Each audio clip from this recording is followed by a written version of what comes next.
आप सभी को मेरा नमस्कार। इक्विटी म्यूचुअल फंड्स में इन्वेस्टमेंट करना, वो भी बिना किसी लॉस के, क्या ये पॉसिबल है? तो इस वीडियो में हम डेटा की मदद से यही जानेंगे। आप लोगों ने ध्यान दिया होगा कि जब भी मैं इक्विटी म्यूचुअल फंड के डिफरेंट कैटेगरीज के बारे में बोलता हूं तो वहां पे इन्वेस्टमेंट होराइजन को जरूर मेंशन करता हूं।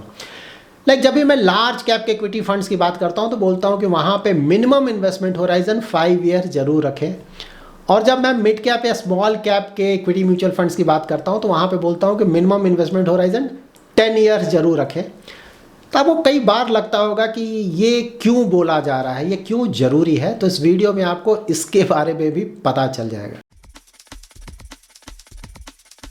जब भी हम इक्विटी म्यूचुअल फंड में अपना इन्वेस्टमेंट करते हैं तो बोला जाता है कि इसमें बहुत ज़्यादा रिस्क है, आपका प्रिंसिपल अमाउंट कम हो सकता है, अगर आप बहुत ज़्यादा रिस्क ले सकते हैं तभी यहाँ अपना इन्वेस्टमेंट करें। तो देखिए, सबसे पहले तो हमें ये जानना होगा कि ये रिस्क होता क्या है। रिस्क को हम मेजर करते हैं वोलेटिलिटी से। तो ये वोलेटिलिटी क्या होता है? तो देखिए, जब भी आप किसी बैंक के फिक्स डिपॉजिट में अपना इन्वेस्टमेंट करते हैं तो वहाँ पे आपको पहले से पता है कि इतना मुझे इंटरेस्ट मिलेगा, तो रिटर्न आपको पहले से पता है और वो मिल जाता है। इक्विटी में जब हम अपना इन्वेस्टमेंट करने जाते हैं इक्विटी म्यूचुअल फंड में, तो बोला जाता है कि लॉन्ग टर्म में अबाउट 12 to 14% के आसपास का रिटर्न आता है, लॉन्ग टर्म एवरेज। लेकिन हाँ, ये जो 12 to 14% का लॉन्ग टर्म एवरेज का रिटर्न बोला जा रहा है वो ऐसा नहीं है कि एफडी की तरह आपको एवरी ईयर मिलेगा।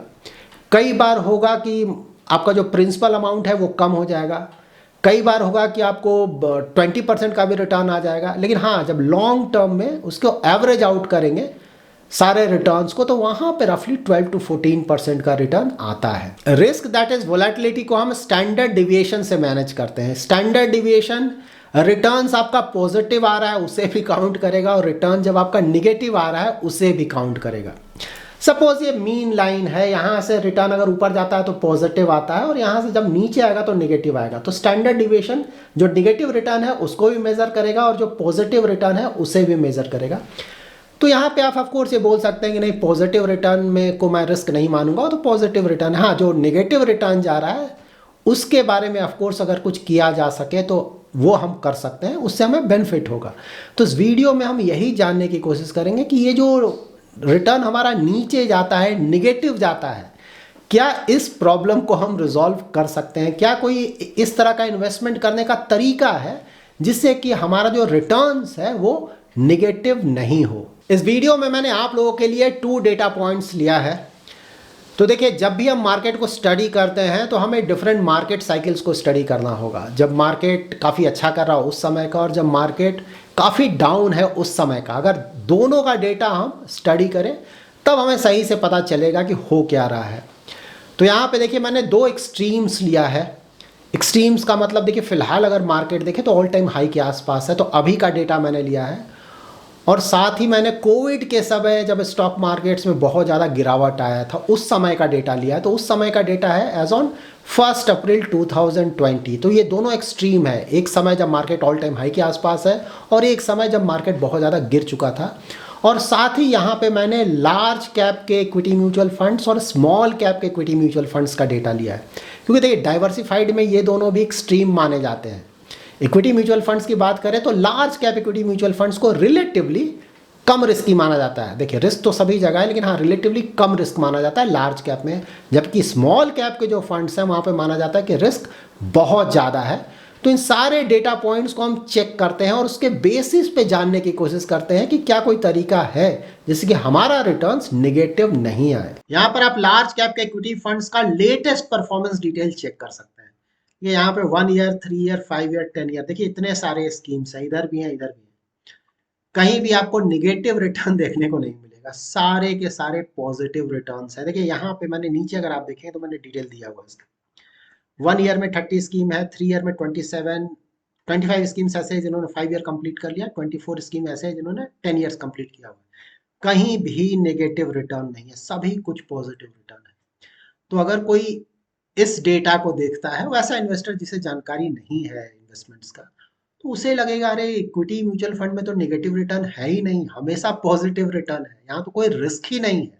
जब भी हम मार्केट्स को स्टडी करते हैं तो ऑफकोर्स सिर्फ इस डेटा के बेसिस पे हम कंक्लूड तो कर नहीं सकते हैं, क्योंकि अभी markets almost all time high के आसपास है। इसीलिए सारा का सारा जो डेटा है वो काफ़ी अच्छा लग रहा है, सभी कुछ पॉजिटिव लग रहा है। तो जब भी आप मार्केट को स्टडी करें तो वहाँ पे डिफरेंट मार्केट साइकिल्स को देखें। मार्केट हमेशा ऊपर नहीं जाएगा, कई बार वो नीचे भी गिरेगा और कई बार बहुत ज़्यादा भी नीचे गिरेगा, तो हमें उसकी जानकारी भी होनी चाहिए। तो यहाँ पे हम चेक कर लेते हैं कि कोविड के समय, दैट इज 1 अप्रैल 2020 का डेटा चेक करते हैं कि उस समय ये सेम इक्विटी फंड के जो स्कीम्स है उनका परफॉर्मेंस कैसा था।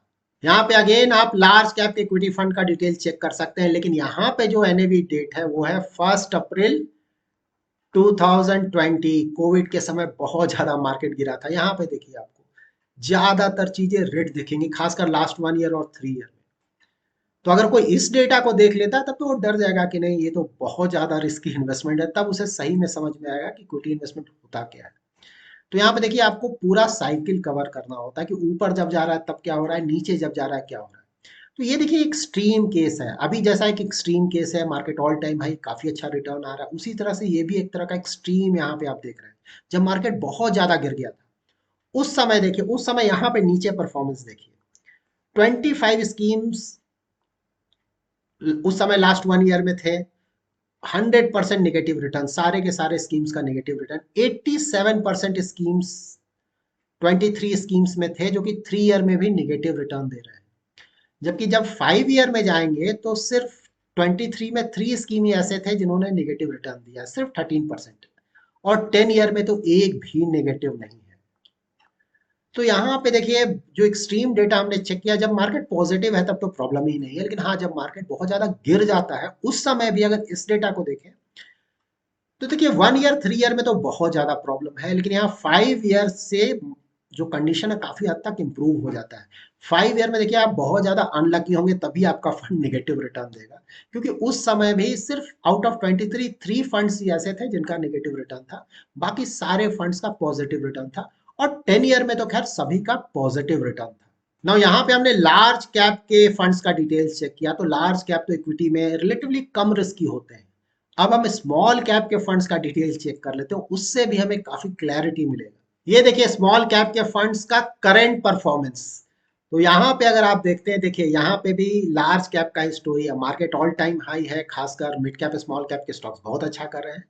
तो of course mutual fund schemes का ही परफॉर्मेंस अच्छा है। देखिए कोई भी यहाँ पे नेगेटिव रिटर्न नहीं है, 1 ईयर 3 ईयर 5 ईयर 10 ईयर सभी कुछ पॉजिटिव है, 100% पॉजिटिव। ना हम स्मॉल कैप फंड्स का परफॉर्मेंस चेक करते हैं जब मार्केट में बहुत ज्यादा गिरावट आया था। यहाँ पर आप स्मॉल कैप फंड्स का डिटेल्स चेक कर सकते हैं। यहाँ पे एनएवी डेट है 1 अप्रैल 2020, जब स्टॉक मार्केट बहुत ज्यादा गिरा था कोविड के समय। यहाँ पे देखिए आपको नेगेटिव कितना ज्यादा, नेगेटिव को मैंने रेड कलर से हाईलाइट किया हुआ है।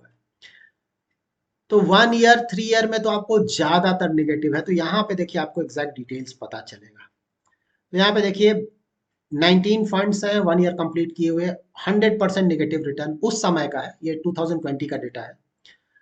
उस समय 13 स्कीम्स थे जिन्होंने 3 ईयर्स कंप्लीट किया हुआ था, 85% स्कीम्स नेगेटिव रिटर्न दे रहे थे। 13 में 11 स्कीम्स, 5 ईयर में भी 13 में 7 स्कीम्स नेगेटिव रिटर्न दे रहे थे, 54% नेगेटिव रिटर्न स्कीम्स दे रहे थे। जबकि 10 ईयर यहाँ भी कोई भी स्कीम नेगेटिव रिटर्न नहीं दे रहा था, 10 ईयर बेसिस पे यहाँ भी सब कुछ पॉजिटिव था। लार्ज कैप में हमने देखा था कि 5 ईयर से ज्यादातर स्कीम्स पॉजिटिव हो गए थे, लेकिन यहाँ पे 5 ईयर में भी 50% से भी ज्यादा स्कीम्स नेगेटिव रिटर्न दे रहे हैं स्मॉल कैप्स में। यहाँ पे 10 ईयर यहाँ भी सेफ है, अभी तक का जो पास डेटा है वहां पे कि 10 ईयर्स यहाँ भी नेगेटिव रिटर्न्स नहीं देखने को मिल रहा है। अभी हमने जो डिटेल्स चेक किया है उससे आपको क्लियरली पता चल गया होगा कि मैं क्यों बोलता हूँ कि लार्ज कैप के स्कीम्स में जब आपको इन्वेस्टमेंट करना हो तो एटलीस्ट 5 ईयर्स का इन्वेस्टमेंट होराइजन जरूर रखें, और स्मॉल कैप मिड कैप जैसे रिस्की इक्विटी म्यूचुअल फंड्स में अगर इन्वेस्टमेंट करना है तो इन्वेस्टमेंट होराइजन 10 ईयर्स का जरूर रखें। देखिए जब भी आप अपना इन्वेस्टमेंट करें तो सिंपल है, अगर ओवरऑल रिस्क को कम करना है तो वहाँ पे आपको खुद का जो इन्वेस्टमेंट होराइजन है वो बढ़ाना होगा। इन्वेस्टमेंट होराइजन जितना ज़्यादा होगा रिस्क उतना कम होता जाएगा। देखिए वोलेटिलिटी तो रहेगा, इक्विटी म्यूचुअल फंड्स है, इक्विटी प्रोडक्ट है, तो मार्केट ऊपर नीचे करेगा तो आपका स्कीम का जो रिटर्न्स है वो भी ऊपर नीचे करेगा। लेकिन हाँ लॉन्ग टर्म तक अगर होल्ड करते हैं तो निगेटिव रिटर्न आने के चांसेस काफ़ी कम होंगे या फिर ऑलमोस्ट नील होंगे। यहाँ पे ये भी ध्यान में रखें कि जो हमने चेक किया वो पास डेटा है। पास डेटा का ये मतलब बिल्कुल भी नहीं कि फ्यूचर में एग्जैक्टली ऐसा हो। क्योंकि इक्विटी प्रोडक्ट्स है, यू नेवर नो, तो 100% किसी चीज़ की गारंटी नहीं है। ऐसा गारंटी के साथ नहीं बोला जा सकता है कि मैं किसी प्रोडक्ट को, इक्विटी म्यूचुअल फंड को 10 ईयर्स तक रखूँ और उसमें कभी भी निगेटिव रिटर्न नहीं आएगा। ऑफकोर्स ये गारंटीड नहीं है, लेकिन हाँ, कम से कम इतना पास डेटा को देखकर बताया जा सकता है कि जैसे जैसे आप अपना इन्वेस्टमेंट होराइजन बढ़ाने लगेंगे, वैसे वैसे आपके निगेटिव रिटर्न आने के चांसेस कम होने लगेंगे। तो यहाँ पे जब भी आप अपना इन्वेस्टमेंट करें तो लॉन्ग टर्म करें। देखिए लॉन्ग टर्म में ऑफकोर्स एक तो है कि नेगेटिव रिटर्न आने के चांसेस कम है, एक तो ये पॉइंट हमने ऑलरेडी क्लियरली देखा। उससे भी बड़ी बात यह है कि जैसे जैसे आप अपना इन्वेस्टमेंट होराइजन बढ़ाते जाएंगे, वैसे वैसे आपको कंपाउंडिंग का बेनिफिट मिलेगा, और कंपाउंडिंग का बेनिफिट आपको जितना लंबे सालों तक मिलेगा, आपका जो ओवरऑल रिटर्न्स है वो उतना ज़्यादा आएगा। जब भी आप अपना इन्वेस्टमेंट करें तो हमेशा ध्यान में रखें कि अच्छा इन्वेस्टर उसी को माना जाएगा जो कि कम रिस्क लेकर ज़्यादा रिटर्न जनरेट करे।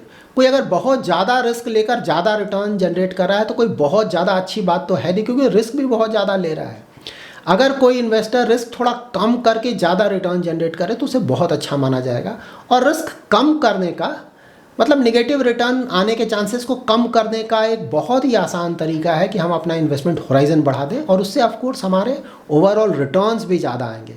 So that's it in this video. अगर आपका कोई इन्वेस्टमेंट रिलेटेड क्वेरी है तो एवरी सैटरडे शाम को मैं 7:30 to 8:30 PM यूट्यूब पे लाइव आता हूँ, वहाँ पे आप अपना क्वेरी पूछ सकते हैं। अगर आप भी अपना इन्वेस्टमेंट नॉलेज बढ़ाना चाहते हैं ताकि आप खुद से खुद का इन्वेस्टमेंट्स मैनेज कर सकें, तो उसके लिए आप हमारा educational YouTube channel Phronesis Investor Academy subscribe कर सकते हैं। Thanks lot for watching.